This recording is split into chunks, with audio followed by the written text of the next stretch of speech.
आप सभी को पास्व पर्व की शुभकामनाएं देता हूं। Happy Easter to all. संत यूहन्ना के सुसमाचार अध्याय 20 वाक्यांश 1 से 9 में हम पढ़ते हैं, मरियम मगदलेना सुबह कब्र के पास पहुंचती है।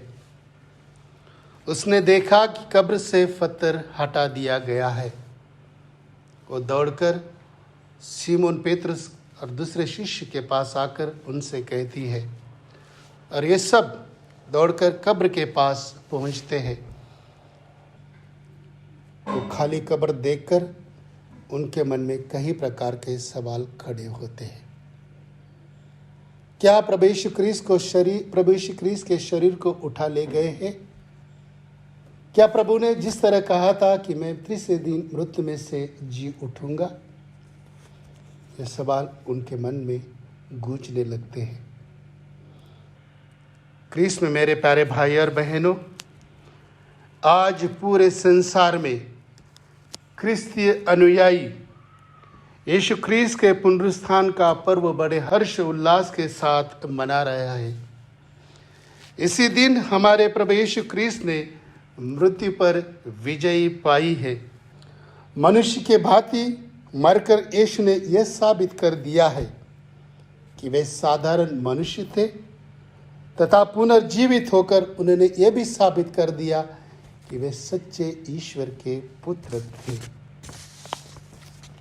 यीशु के अलावा हमने किसी के विषय में यह नहीं सुना कि कोई मृत्यु में से जी उठा है। यदि ख्रीस्त मृत्यु में से जी नहीं उठते तो उनकी मृत्यु एक भले व्यक्ति के भांति समझी जाती। उदाहरण Abraham Lincoln, Mahatma Gandhi, Nelson Mandela and Mother Teresa. ऐसे महान पुरुषों की मृत्यु के भांति ईश्वर इतिहास में लिखी जाती। आने वाली पीढ़ी शायद उनको याद करती, उनके विषय पर चर्चा करती और इसी के साथ सब कुछ समाप्त हो जाता। लेकिन प्रभु यीशु की मृत्यु अन्य मृत्यु से अलग थी। मृत्यु यीशु पर विजय न कर सकी, उन्होंने मृत्यु पर विजय पाई और वे मृत्यु में से जी उठे।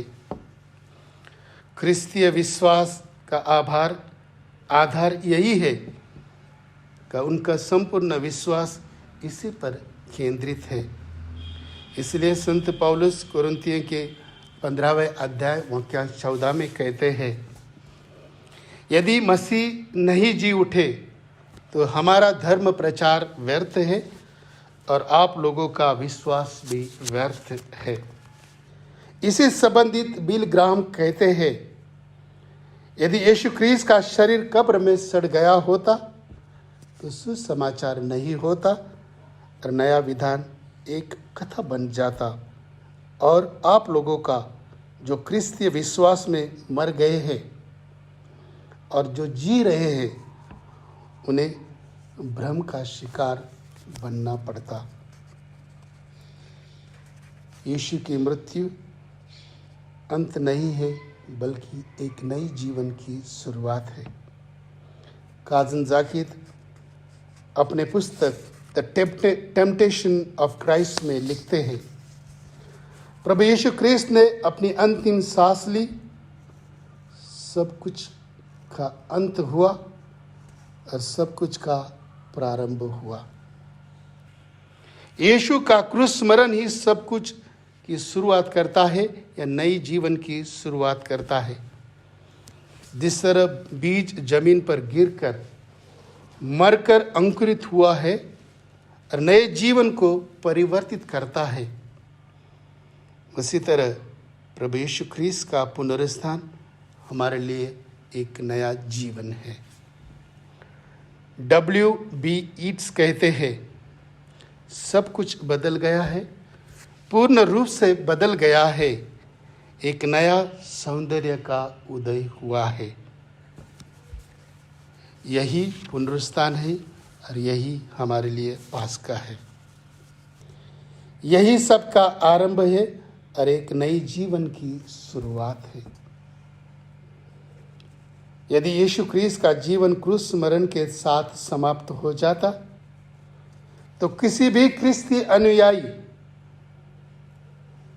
के जीवन में आशा नहीं रह जाती, किंतु यीशु क्रिस्त के पुनर्जीवित होकर सारा मानव जाति के लिए नए जीवन में प्रवेश करने का मार्ग खोल दिया गया है। इस प्रकार पुनरुत्थान इस महान सत्य को अवगत कराता है कि मृत्यु के साथ हमारे जीवन का अंत नहीं होता है, बल्कि नई जीवन की शुरुआत होती है। क्रिस्त में मेरे प्यारे भाई और बहनों, पुनरुत्थान को पाने के लिए हमें दुख, कष्ट, संसार की पीड़ा, संसार में जो भी कष्ट हम झेलते हैं, जो चुनौती का हम सामना करते हैं, क्रूस एवं मृत्यु से हमें गुजरना है। ये सभी हमारे जीवन के अनिवार्य अंग है। संपूर्ण बाइबल इसी पर आधारित है, इसी घटना पर आधारित हमें देखने के लिए मिलती है। जब अंधकार को मिटा दिया गया तो प्रकाश आ गया। जब बाबुल का सर्वनाश किया गया तो एक नए राष्ट्र का निर्माण किया गया, और उस नए राष्ट्र को निर्माण करने के लिए अब्राहम को बुलाया गया। मिस्र देश में कई प्रकार के कष्ट एवं विपत्ति झेलने के बाद यहूदी जनता ने प्रतिज्ञा देश में प्रवेश किया। एक नया जीवन का उन्होंने अपने जीवन का अनुभव किया। विश्व इतिहास में भी इसी प्रकार के उदाहरण को हमें देखने के लिए मिलते हैं। कई वर्ष के पतन के बाद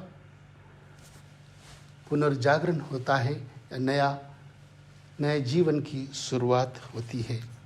इसलिए मृत्यु के बाद ही पुनरुत्थान का संभव है, या मृत्यु के बाद ही नई जीवन की शुरुआत हम कर सकते हैं। जब शिष्य यीशु क्रिस्त के शरीर को कब्र में खोजने के लिए निकले, उन्हें खाली कब्र के सिवाय कुछ नहीं मिला। स्वर्गदूत ने उनसे पूछा, आप लोग जीवितों को मृत्यु में क्यों ढूंढते हो? जी हाँ, आज हमें जीवित प्रभु यीशु को लोगों के हृदय में ढूंढना है, खाली कब्र में नहीं। हम यीशु क्रिस्त को तभी पाएंगे जब हम अपने पड़ोस को अपने समान प्यार एवं सम्मान दे पाएंगे। यदि हम ज़रूरतमंदों और गरीबों पर ध्यान दिए बिगर गिरजा आकर यीशु का पुनर्जीवित प्रभु का अनुभव करना चाहते हैं, तो यह कदापि संभव नहीं हो सकता है।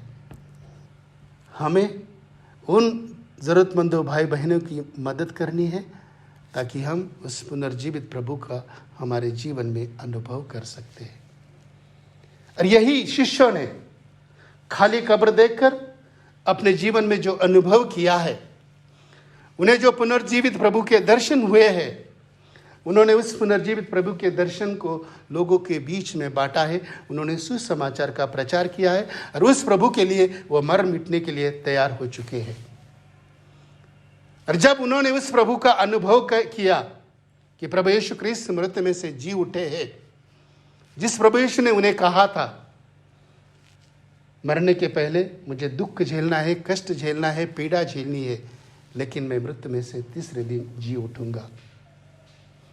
और आपके लिए जब मैं पुनर्जीवित हो जाऊंगा, आपके लिए मैं शांति का, दया का, करुणा का आत्मा आपके साथ भेजूंगा, ताकि आप जो संसार में आपने जो मेरे साथ कार्य किया है, उस कार्य को आप आगे बढ़ा पाएंगे। हाँ, कृष्ण में मेरे प्यारे भाई और बहनों, हमें भी उस पुनर्जीवित प्रभु के दर्शन के लिए हम भी तरस रहे हैं। तो हमें उस पुनर्जीवित प्रभु के दर्शन के लिए हमें जो प्रभु ने हमें जो जिम्मेदारी सौंपी है, जो कार्य सौंपा है, हमें उस कार्य को पूरा करना है।